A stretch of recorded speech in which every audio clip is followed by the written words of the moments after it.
Parvenons à la stratégie. Et là, on se demande la question de ce que c'est une stratégie. Quand on entend le mot stratégie, ils viennent avec des phrases comme « Nous sommes des maîtres de coûts. Nous proposons le meilleur service aux clients. Nous sommes le leader de l'industrie. Nous sommes les first movers. » Quand vous disiez cela, ça s'entend merveilleux, mais ça n'a rien à voir avec une stratégie. Ce sont des buts et des descriptions, mais ne pas des stratégies. Prenons un exemple.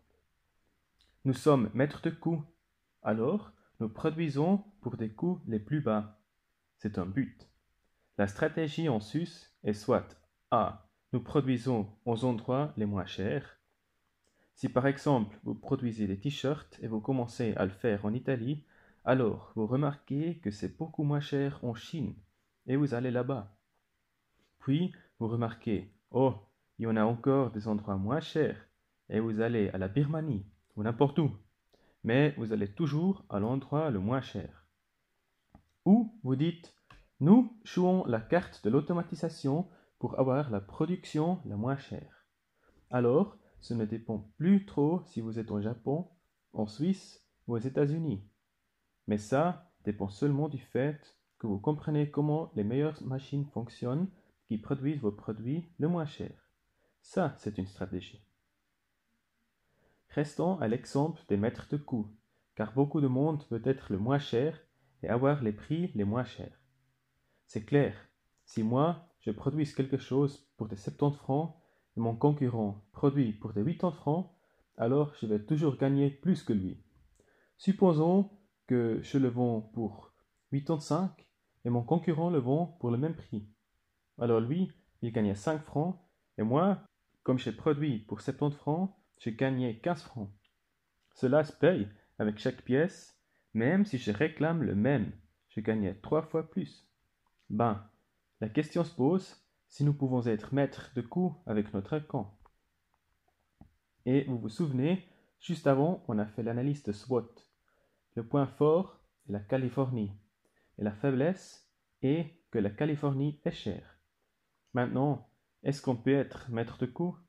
Si on regarde le camp, les coûts importants sont l'hébergement et les kits de surf. Alors, les champs qui vont dans l'eau avec les clients. Alors, je peux faire une comparaison des salaires horaires. Qu'est-ce que c'est le salaire minimum en Californie? En fait, c'est environ 1600 dollars par mois. En comparaison avec Bali, en Indonésie, je vois le salaire minimum est de 90 dollars par mois. 90 vers 1600, vous n'avez aucune chance. Même si vous dites, ben, tous les Américains doivent acheter un billet d'avion pour aller à Bali, et c'est assez cher. Je vous dis, oui, c'est juste, mais il y en a aussi des vagues au Mexique. Et si on regarde le salaire minimum au Mexique, il est de 153 dollars, alors 10 fois de moins qu'en Californie. Alors, n'importe quoi on fait, on n'a jamais la possibilité d'être le maître de coût. Il y en a d'autres endroits qui sont moins chers. À ce point-là, j'aimerais vous douer quelque chose. Quelque chose que j'ai appris dans les dernières 22 ans. Ce n'est pas le but de combattre des concurrents. Ce n'est pas le jeu de gagner contre les concurrents. Le seul but qui existe est de gagner tes clients. C'est ça votre mission. Les concurrents sont là, mais vous devez gagner vos clients. C'est là où vous gagnez le jeu. Et pour cela, il faut répondre aux 5 questions qui viennent. Quel client on veut gagner? Dans quel marché on opère? C'est quoi de singulier qu'on offre à nos clients? Quelles ressources et capacités exceptionnelles on utilise? Et comment on garde ces ressources et capacités exceptionnelles pendant le temps? Pour qu'on ne nous copie pas ou pour que, quand on ait un peu de succès, nous ne devions pas lâches. L'outil Business Plan a déjà préparé ces questions dans le point menu Stratégie.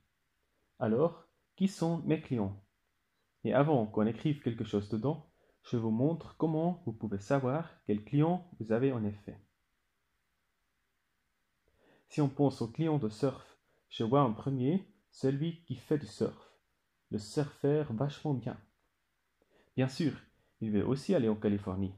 Et c'est un client potentiel. Puis, on a le débutant pur qui n'a jamais été debout sur une planche de surf. Et je peux vous dire, cette dame a peut-être le moment le plus heureux de toutes ses vacances, car elle est debout sur sa première vague, la débutante ou le débutant. Puis, on a le débutant déjà avancé classique, où je me compte aussi, car ceux qui ne sont pas grandis directement au bord de la mer, pour ceux ça devient assez difficile. Jusqu'à ce qu'ils deviennent vraiment bien, ça dure une éternité. Alors, ils s'appellent débutants avancés. Celui ou celle vont aller surfer une fois à Bali, une fois en France, peut-être une fois au Maroc, et puis une fois, peut-être ils veulent aller en Californie. Et puis, on a le voyager en Californie qui n'a même pas pensé qu'il voudrait aller surfer, mais qui voyage en Californie et qui est aussi un client potentiel qu'on aime avoir. Bon, maintenant, on a 4 clients, mais ce n'est pas encore une stratégie, car on ne sait pas encore si les clients vont bien avec nous, si nous vont bien avec eux. Et pour cela, je vais faire un exemple pour trouver qui va bien avec nous. Vous voyez en bas, on a nos 4 types de clients et en dessus, on a comment ils vont acheter. Et on a la possibilité qu'ils aillent acheter directement. Par exemple, j'ai entendu que ce compte surf existe et j'ai reçu l'adresse mail, alors je vais envoyer un mail. Ou alors, je lis les médias de surf comme un magazine ou un blog, ou je trouve un groupe sur Facebook ou sur Internet. Je cherche sur Google et trouve un compte surf. Je suis dans une agence de voyage pour des surfeurs, ou bien j'en ai encore aucune idée de ce que je vais faire. Je sais seulement que j'aimerais aller en Californie, alors je vais dans une agence de voyage pour des jeunes. Et ces groupes vont aller réserver sur les lieux différents. Le surfeur pro va réserver directement, car il connaît déjà quelqu'un, il s'informe dans des médias de surf et il utilise l'Internet. Il ne va pas aller dans des agences de voyage pour des jeunes. Peut-être il va dans des agences de voyage pour des surfeurs, mais plutôt pas. Il va l'organiser lui-même. Puis, on a le débutant avancé, qui naturellement va réserver directement dans des médias de surf, sur Internet, ou bien dans des agences de voyage pour surfeurs. Là, il a peut-être acheté son premier voyage de surf, et il était content, et alors il va encore là-bas, et il demande où il pourrait aller surfer ailleurs. Puis, on a le débutant. Oui, j'aimerais surfer, mais je ne sais pas où. Alors, je suis sur Google, je viens dans une agence de voyage pour surfeurs, ou aussi dans une agence de voyage pour des jeunes. Pour finir, j'ai encore celui qui voyage en Californie, qui est sur Internet ou dans une agence de voyage pour des jeunes. Bon, maintenant, j'ai des différents groupes de clients et je peux me demander lesquels j'aimerais attirer. Je sais déjà, bon, ici, il y a peut-être 1000 champs, et de ces 1000 champs qui me voient, je suis intéressant pour 5. Ici, quand quelqu'un d'eux aimerait aller en Californie, le débutant et le débutant avancé, des 1000 champs qui aimeraient aller en Californie, je peux peut-être attirer l'intérêt de 900 d'entre eux qui disent « Waouh, cool ». Ici, le surfeur pro, je peux déjà dire c'est un pro, et il ne va jamais aller dans un camp de surf car il pense qu'il est trop bien. Entre les 1000, il y en a peut-être que 5 ou 10 qui disent oui, je vais dans un camp de surf. Alors, je peux déjà dire pour ces deux groupes, effort et le gain ne sont pas équilibrés, alors je ne me concentre que sur ces deux types de clients. Là, je sais qu'ils réservent directement auprès des médias de surf, sur Internet, dans des agences de voyage pour des surfeurs ou pour des jeunes. Je sais donc dans quel secteur ils sont. Avec une telle analyse, on peut revenir dans l'outil Business Plan et ici, j'entre mes clients. Premièrement, débutants de surf et débutants avancés. Ce sont ces clients que je veux attirer au premier pas. Après, au deuxième pas, je vais aussi attirer des voyageurs en Californie et aussi des surfeurs forts. Parce que peut-être j'ai ressenti mal et parce que ce sont les États-Unis, ils se disent c'est une offre cool, alors je vais quand même réserver chez lui. Quand on les a entrés, il ne faudra pas arrêter là, mais plutôt analyser encore plus ces groupes de clients qu'on aimerait attirer en premier et comprendre quel âge ils ont. Oui, ils ont entre 20 et 30 ans. Moi, personnellement, j'ai bien commencé plus tard, mais dans tous les camps de surf, j'étais en minorité. C'était toujours super bon, et on peut aussi commencer le surf à 40 ans ou aussi à 50 ans, et on est toujours bien accueilli dans les camps de surf. Mais la grande majorité des clients a entre 20 et 30 ans. Ça, c'est notre groupe ciblé concernant l'âge. Et je dis aussi pour le sexe qu'on aimerait avoir des clients équilibrés de moitié-moitié. Ce n'est qu'une estimation. Je peux déjà anticiper un peu. On s'est vachement trompé concernant le sexe, mais on était juste avec l'âge. Aujourd'hui, on a 60 vers 40 femmes contre hommes, donc plus de femmes qu'hommes. Bon, quand j'ai entré tout cela, je peux faire un texte introductif. Nos clients aiment le sport, spécialement le sport de planche. La plupart ont entre 20 et 30 ans, et on aimerait attirer les deux sexes d'une même façon. Comme j'ai déjà défini quels clients j'aimerais avoir, quand je les ai définis, je vais vers les marchés, donc où est-ce qu'on fait du business. Aussi là, je vais sortir vite de l'outil business plan et je vais faire une répartition. En Europe, on a des pays comme l'Espagne, le Portugal, la France, l'Angleterre, l'Irlande. Dans ces pays, il y en a des surfeurs et des bons surfeurs, car ils ont de la mer. Puis, on a les Allemands, les Suisses et les Autrichiens, où on n'a pas de mer. Oui, un peu là en eau, mais ce n'est pas très bon pour surfer. Et on a les Américains du Nord, le Canada et les États-Unis. En premier, je vais laisser à côté tous les autres et je vais faire une comparaison. Donc, ici, on a environ 180 millions de gens. Ici, environ 100 millions. Et dans ce marché-là, on a environ 350 millions de gens. Environ 35 millions de Canadiens et le reste sont les Américains. Si je regarde les chiffres, les Américains sont très intéressants. Puis, ceux qui habitent proche de la mer, les Allemands, Suisses et Autrichiens, un peu moins grands. Mais comment c'est l'économie? Là, l'économie est mauvaise à OK. Si je suis en Angleterre, c'est OK. Ici en Espagne ou en Portugal, ce n'est pas très bien. L'économie dans les pays germanophones est bon, à très bon, et en Amérique, l'économie est OK.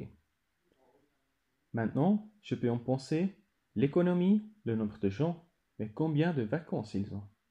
Là, ils ont 4 semaines de vacances ou plus. Là aussi 4 semaines ou plus, et les Américains et Canadiens ont une, peut-être 2 semaines de vacances. En vérité, les jeunes en Amérique, bon, les Canadiens peut-être un peu plus, mais les Américains vont beaucoup moins aux vacances que les Européens. Là, nous avons beaucoup plus envie des vacances. Donc, si je regarde ça, ça devient clair assez vite où l'économie est mauvaise, je ne devrais pas investir.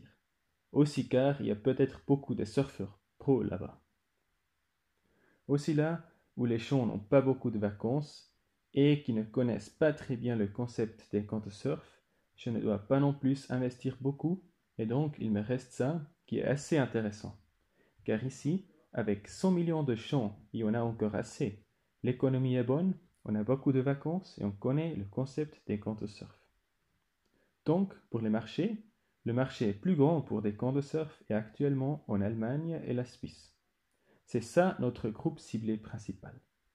Puis le Canada et les États-Unis, après le reste de l'Europe et en dernier le reste du monde. Après, on a les partenaires qu'on peut entrer là. Moi, je l'ai mentionné dans l'analyse, on a vu qu'on a par exemple des agences de voyage comme Southern Rush, Wave Tours et Pure Surf Camps. Ces trois vendent activement au marché germanophone et ont un lien vers nos clients souhaités. Alors, ils ont les débutants et débutants avancés où nous pouvons nous présenter chez eux. Ils peuvent aussi nous aider, définir les prix et donc je les ai mis ici comme partenaires. Quand on est là, on sait quels clients on attire, quels marchés sont intéressants pour nous et quels partenaires on a. Et maintenant, on va voir nos buts financiers. chez les buts financiers, ils ouvrent une fenêtre où nous entrons des produits.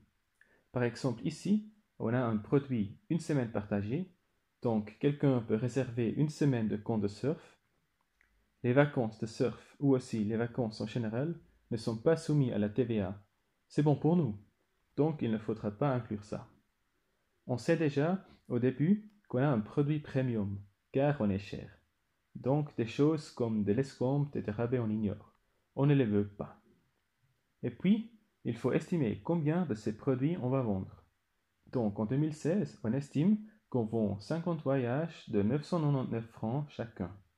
De ces 999 francs, on a aussi des coûts de l'hôtel, donc il faut soustraire 400 et donc nous en a 599 francs comme revenu marginal. Avec ça, on peut payer le kit de surf, l'essence, la voiture, tous les trajets et le travail ici de faire le business plan, donc notre revenu marginal. Cela nous montre aussi le volume d'affaires brut que nous devions recevoir. 50 fois presque 1000 nous donne 50 000. Combien de profit on devrait avoir et la croissance. La croissance est à zéro au début car on vient de commencer à zéro. Cela, on ne fait pas seulement pour 2016, mais aussi pour 2017, 18, 19 et 20. Maintenant, j'ai mis 50, 100, 180, 250 et 300. Et oui, on ne peut jamais savoir si cela va se passer. C'est impossible. Et rien ne se passe jamais comme prévu. Mais il faut quand même faire une estimation quelque part. Il faut penser où on pourrait aller. Et j'ai juste dit, on commence avec 50 000 ici. On sous-entend qu'on va croître grandement en deuxième année parce qu'on nous connaît maintenant, que nous croissons encore en troisième année, et puis la croissance s'aplatit car on vient dans une phase normale. Si je suis juste ou pas, on va voir dans 2, 3, 4 et 5 ans. Cela, je fais ici pour l'offre d'une chambre partagée. Cela veut dire que 2 personnes se partagent une chambre. Puis, je fais le même pour le deuxième produit. Ici, une chambre individuelle. Là, je sous-entends que ça va se vendre moins. En première année, 10 fois, car ça coûte aussi presque 1400 francs. Puis, j'ai un cours débutant que nous offrons et qui coûte 199 francs. Et je sous-entends qu'en première année, il y a 30 de ces 60 personnes. Alors là, on a 50 avec une chambre partagée et 10 avec une chambre individuelle. Je sous-entends donc que la moitié d'entre eux réservent ce cours, mais aussi là avec les taux de croissance. Après avoir entré ces chiffres, on a notre stratégie qui démontre quels clients on attire, dans quel marché on offre nos produits, comment on les offre et quels sont nos buts économiques.